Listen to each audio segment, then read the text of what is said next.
This is kind of a fun one. Let's take a few minutes to talk about black holes.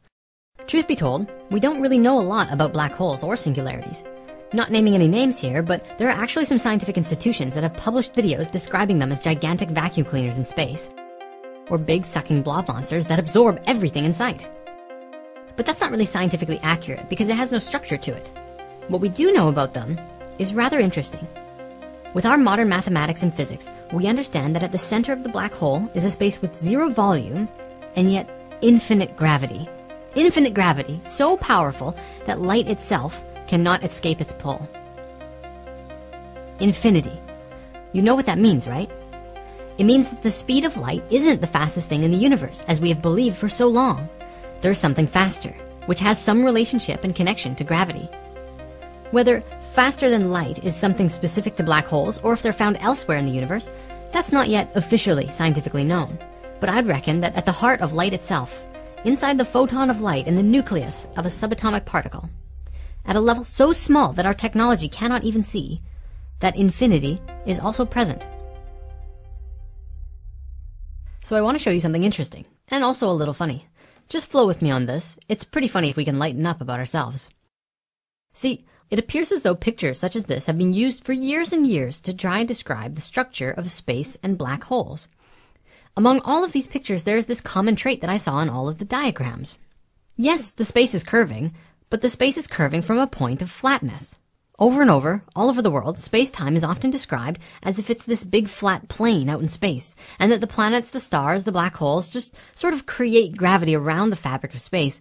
And it just made me laugh. I mean, come on, this is a little funny. You know, first we had to fight our way to try and prove that the world wasn't flat, and it looks as though we're having to do the same thing with the universe. But don't worry, I'm pretty sure that most people would agree that space itself isn't flat. And I'm also pretty sure that these scientific institutions don't genuinely believe that space is flat. I hope. I understand that this is a technological trial of ours. We're not exactly sure what it looks like, because it's probably like being underwater, and there's waves constantly moving from all different sources. Gravity from this star, and this galaxy, and this black hole. It's a jumble, it's messy, and we don't know how to visualize it. We don't even know which way is up. If there even is an up. For all we know, there isn't. Direction only happens in relationship to something else. And so even if our whole galaxy is a particle floating around in a great deep ocean on another planet in a super universe, unless we can actually demonstrate that scientifically, we're pretty much just throwing darts in the dark here. Now, the original reason I brought this up was this whole flat universe model. We need to find a better way to describe space-time and the shape of black holes. And it's actually starting to happen. See, now pictures like this are starting to gain steam on the internet. These concepts seem to accurately demonstrate the toroidal flow of the cosmos and the patterns in geometry that are at the heart of the ways that reality is constructed. But why is this important to the world?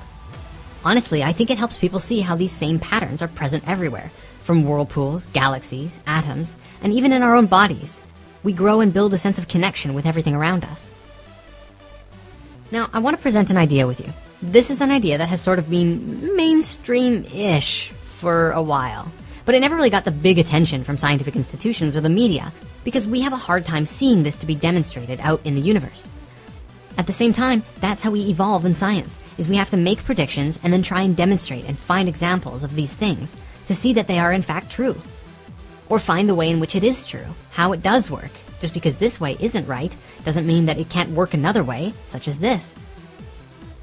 You know how black holes absorb light and matter and pretty much everything? That light obviously must go somewhere.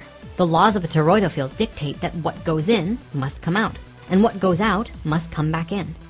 Now, the problem was that we've never really been able to follow or watch or see where energy and light goes once it goes into a black hole.